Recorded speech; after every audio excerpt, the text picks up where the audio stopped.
നമ്മുടെ ഈ സിനിമാ മേഖല അല്ലെങ്കിൽ മാധ്യമ മേഖലയ്ക്ക് വലിയൊരു പങ്കില്ല. അതായത് പല സിനിമകളിലും ക്രൈസ്തവർ നടത്തുന്ന സ്ഥാപനങ്ങൾ, അത് അച്ഛന്മാരിങ്ങനെ പൈസ മേടിക്കാൻ നിൽക്കുന്നവരാണ്, വലിയൊരു രീതിയിൽ കഴുത്തിറക്കുന്ന ഡൊണേഷൻ മേടിക്കാൻ നിൽക്കുന്നവരാണ്. അപ്പോൾ മനോഹരമായിട്ട് അവിടെ സ്ഥാപനങ്ങളിൽ ക്രൈസ്തവ സഭ ചെയ്യുന്ന നന്മകളെ ഉയർത്തി കാണിക്കുന്ന ഒരു സിനിമ അടുത്ത കാലത്ത് നമുക്ക് കാണാൻ സാധിക്കില്ല. ഏത് സിനിമ എടുത്താലും ഒരു ക്രൈസ്തവ സ്ഥാപനമാണ് ആ സിനിമയുടെ ഫ്രെയിമിൽ വരുന്നതെങ്കിൽ ഉറപ്പിക്കാതെ ഒരു കോമഡി രംഗമായിരിക്കും, അല്ലെങ്കിൽ അച്ഛൻ കാണിക്കുന്ന ഏതെങ്കിലും തരത്തിലുള്ള പൈസ മേടിക്കുന്ന സീനായിരിക്കുമെന്ന് വളരെ വ്യക്തമാണ്. അപ്പോൾ ഒരു പൊതുബോധം ഇത്തരത്തിൽ സൃഷ്ടിച്ചെടുക്കുവാൻ നിഗൂഢമായിട്ടുള്ള അജണ്ടയോടെ സിനിമ മേഖലയിൽ നിന്നും ചില നീക്കങ്ങൾ, ഈ മാധ്യമ മേഖലയിൽ നിന്നും ചില നീക്കങ്ങൾ നടക്കുന്നില്ലേ? തീർച്ചയായിട്ടും.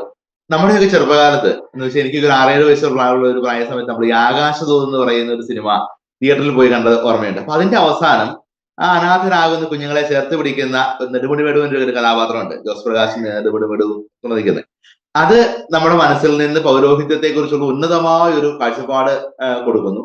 അതിൽ നിന്ന് അടുത്ത കാലത്തേക്ക് വരുന്ന ചില സിനിമകളിലേക്ക്, പേര് ഞാൻ പറയുന്നില്ല ബോധപൂർവ്വം, ചില സിനിമകളിലേക്ക് അല്ലെങ്കിൽ ആ ഒരു സിനിമ കൾച്ചറിലേക്ക് വരുമ്പോൾ ഈ വൈദികർ എന്ന് പറയുന്ന വിഭാഗം മഹാകൊള്ളക്കാരായിട്ട്, മഹാകോമാളികളായിട്ട്, അല്ലെങ്കിൽ സമൂഹത്തിലെ തന്നെ ഏറ്റവും മോശക്കാരായിട്ടൊക്കെ ചിത്രീകരിക്കുന്ന തരത്തില് ചിത്രീകരിച്ച് സമൂഹത്തിലേക്ക് ഇവരെല്ലാം തീരെ ചെറുതാണ് എന്ന് ആക്കി തീർക്കാനുള്ള വളരെ ബോധപൂർവമായ ഒരു ശ്രമം. എന്ന് വെച്ചാൽ നമുക്കറിയാലോ, സിനിമ പോലുള്ള മാധ്യമങ്ങള് എന്തായാലും നമ്മുടെ യുവതലമുറയെയും അതുപോലെ തന്നെ നമ്മളുടെ ചിന്തിക്കുന്ന ഒരു സമൂഹത്തെയും ഒക്കെ കുറച്ചല്ല ഒരു വലിയ രീതിയിൽ തന്നെ സ്വാധീനിക്കുന്നുണ്ട്. അപ്പൊ ഇങ്ങനെയുള്ള ഈ കലാപരമായ രീതിയിലൂടെ കൊണ്ടുവന്ന് ഇവിടെ ഈ ഒരു ഇമേജ് തകർത്ത് കളയുന്ന തരത്തിലേക്ക് കൊണ്ടുവന്ന് ആദ്യം ഇമേജ് തകർത്തു, ഇപ്പൊ അത് വേറൊരു ബിംബമാക്കി മാറ്റുക. അതായത് കോമഡിയുടെ അല്ലെങ്കിൽ ലൈംഗിക തരത്തിലുള്ള മോശമായ കാര്യങ്ങൾ മാത്രം ചെയ്യുന്ന ആളുകളായിട്ട്, അതല്ലെങ്കിൽ ഡൊണേഷൻ വാങ്ങാൻ വേണ്ടി ഇരിക്കുന്നത്, അല്ലെങ്കിൽ പിച്ചക്കണക്ക് പറയുന്ന ഇതൊക്കെ പറയുമ്പോഴുണ്ടല്ലോ യാഥാർത്ഥ്യം വേറൊരു വസ്തുതയാണ്.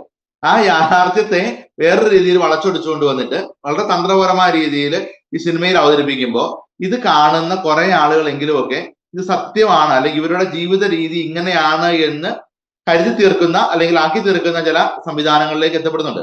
അത് നമുക്ക് മാധ്യമ മേഖലയിലേക്ക് വരുമ്പോഴും ചില ചാനലുകൾ 2-3 വർഷം മുമ്പ് ഒരു ചാനലില്, പേര് പറയുന്നില്ല, ചർച്ച നടത്തുമ്പോൾ നമ്മളുടെ ഈ മലയോര മേഖലയിലെ വിദ്യാഭ്യാസ സേവനങ്ങളെ കുറിച്ച് പറഞ്ഞുകൊണ്ടിരുന്നപ്പോൾ അതിന്റെ അവതാരകൻ പറഞ്ഞൊരു വാക്ക് ഞാൻ എപ്പോഴും ശ്രദ്ധിച്ചിരുന്നു. അതായത് അദ്ദേഹം പറഞ്ഞു, ഒരു പക്ഷേ ഇവരുടെയൊക്കെ ഈ മേഖലയിൽ ചെറിയ സംഭാവനകൾ ഇവർ നൽകിയിട്ടുണ്ടായിരിക്കാം എന്ന് പറഞ്ഞിട്ട് നമ്മുടെ വിദ്യാഭ്യാസ സ്ഥാപനങ്ങളെ വീണ്ടും അടുത്ത് ആക്ഷേപിക്കുക. അതായത് ഇവിടെ ഒരു കുടിപ്പള്ളിക്കൂടം പോലും ഇല്ലാതിരുന്ന പല സ്ഥലങ്ങളിലേക്കും ഈ വിദ്യാഭ്യാസവുമായിട്ട് ചെന്ന ഈ വൈദികരെ കുറിച്ചാണ് അവരൊക്കെ സംഭാവനകൾ നൽകിയിട്ടുണ്ടായിരിക്കാം, പക്ഷെ ഇന്ന് അവർ ബിസിനസ്സുകാരാണെന്ന് പറഞ്ഞ രീതിയിൽ അങ്ങോട്ട് ആക്കി തീർത്ത് സമൂഹത്തില് സഭയെ അങ്ങോട്ട് ഇല്ലായ്മ ചെയ്ത് കളയാനുള്ള വളരെ തന്ത്രപരമായ ഒരു നീക്കം, അതായത് സിനിമാ മേഖലയിൽ നിന്നുള്ള കൃത്യമായൊരു നീക്കം വരുന്നുണ്ട്, മാധ്യമ മേഖലയിൽ നിന്നുള്ള നീക്കം വരുന്നുണ്ട്, ചില ചാനലുകളുടെ ചില അവതാരകരുടെ തലത്തിൽ നിന്നുള്ള ചില പ്രത്യേക രീതിയിലുള്ള ശ്രമങ്ങൾ നടക്കുന്നുണ്ട്. അതുപോലെ നമ്മുടെ എഴുത്തുകാരുടെ ഭാഗത്തു നിന്നുള്ളതുണ്ട്, സമൂഹത്തിലെ സോഷ്യൽ മീഡിയ എഴുത്തുകാർ, അത് പ്രധാനപ്പെട്ട ഘടകമാണ്.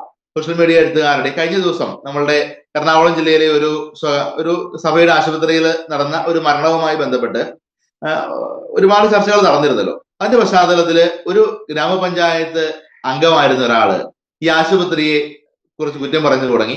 ആ കുറിപ്പ് അവസാനിപ്പിക്കുമ്പോൾ കത്തോലിക്ക സഭ മുഴുവൻ ഭയങ്കര ബിസിനസ്സുകാരാണ്, വിദേശത്ത് നിന്നാണെന്ന് പറഞ്ഞ് കാശ് കൊണ്ടുവന്ന് ഇവിടെ കൊണ്ട് ഇൻവെസ്റ്റ് ചെയ്ത് ഇവിടെ നിന്ന് ഇങ്ങനെ തഴച്ചു വളർന്നുകൊണ്ടിരിക്കുക.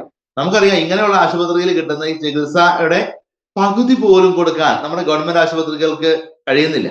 നമ്മുടെ മന്ത്രി തന്നെ പറഞ്ഞില്ലേ, സ്വകാര്യ ആശുപത്രി പോയതുകൊണ്ടാ അദ്ദേഹത്തിന് ജീവൻ പോലും രക്ഷിക്കാൻ പറ്റിയെന്നുള്ളത് അദ്ദേഹം പരസ്യമായിട്ട് അദ്ദേഹം പറഞ്ഞു. ഇതൊക്കെ യാഥാർത്ഥ്യങ്ങളാ. പക്ഷേ ഇങ്ങനെയുള്ള സ്ഥാപനങ്ങൾ കൊണ്ടുവന്ന് കഴിയുമ്പോൾ ഇതിനെ കൊണ്ടുവന്ന് അങ്ങോട്ട് ഇല്ലായ്മ ചെയ്ത് കളയുവാനായിട്ട്, അല്ലെങ്കിൽ നമ്മുടെയൊക്കെ സ്ഥാപനങ്ങൾ വളരെ മോശമാണെന്ന് ആക്കി തീർക്കാനുള്ള വളരെ തന്ത്രപരമായ രീതിയിൽ വളരെ പ്ലാൻഡോടുകൂടി, ഇത് വെറുതെ കാഷ്വലായി സംഭവിക്കുന്നതല്ല കേട്ടോ, വളരെ പ്ലാൻഡോട് കൂടിയുള്ള ചില സംവിധാനങ്ങൾ, അത് സിനിമാ മേഖലയില്, രാഷ്ട്രീയ മേഖലയില്, സാമൂഹിക മേഖലയില്, എഴുത്തുകാരുടെ മേഖലയില്, സീരിയലിന്റെ മേഖലയില്, ഈവൻ സോഷ്യൽ മീഡിയ എഴുത്തുകാരുടെ രീതിയിൽ പോലും ഇത് നടക്കുന്നുണ്ട് എന്നുള്ളത് പ്രധാനപ്പെട്ട കാര്യം. ഇപ്പൊ ട്രോളുകൾ പോലും ആ രീതിയിൽ ഒത്തിരി വരുന്നുണ്ട്. എന്ന് വെച്ചാൽ അതൊക്കെ ചുമ്മാ ഒരാളിരുന്ന് എഴുതുന്നുണ്ട്, അതൊക്കെ വളരെ കൃത്യമായ രീതിയിൽ ടാർഗറ്റ് ചെയ്യപ്പെട്ട് എഴുതുന്നത് കൊണ്ടാണ്. അപ്പൊ അങ്ങനെയുള്ള ഒരു ശ്രമം തീർച്ചയായിട്ടും ഇവിടെ ഉണ്ടാകുന്നുണ്ട് എന്നുള്ളത്. അപ്പം ഇങ്ങനെ സാംസ്കാരിക കേരളമെന്ന് അവർ തന്നെ വിളിക്കുന്ന ഈ തലം, അതിന്റെ ഒരു പക്ഷം ചേരലും നിശബ്ദമാകലും, അതുപോലെ ഇതര തലങ്ങളിൽ സംഭവിക്കുന്ന ചില വിവാദങ്ങളൊക്കെ ഉണ്ടാകുന്നുണ്ടല്ലോ. ഇവിടെ മാത്രമല്ലല്ലോ തെറ്റുകളും വീഴ്ചകളും ഉണ്ടാവുക,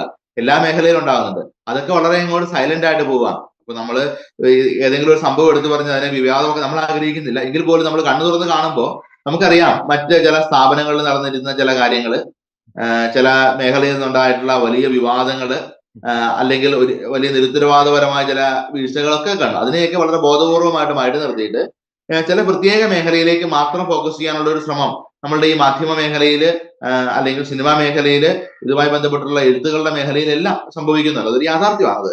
അതിനുവേണ്ടി തന്നെ വളരെ ബുദ്ധിപൂർവമായ രീതിയിൽ കേന്ദ്രങ്ങൾ പ്രവർത്തിക്കുന്നുണ്ട് എന്നുള്ളത് തന്നെയാണ് മനസ്സിലാക്കുക. അതൊരു ഒരു എന്താ പറയുക, ഒരു ടീമായിട്ട് തന്നെയുള്ള പ്രവർത്തനം ഉണ്ടെന്ന് തന്നെ നമുക്ക് തന്നെ മനസ്സിലാക്കേണ്ടതായിട്ട് വരും കേട്ടോ.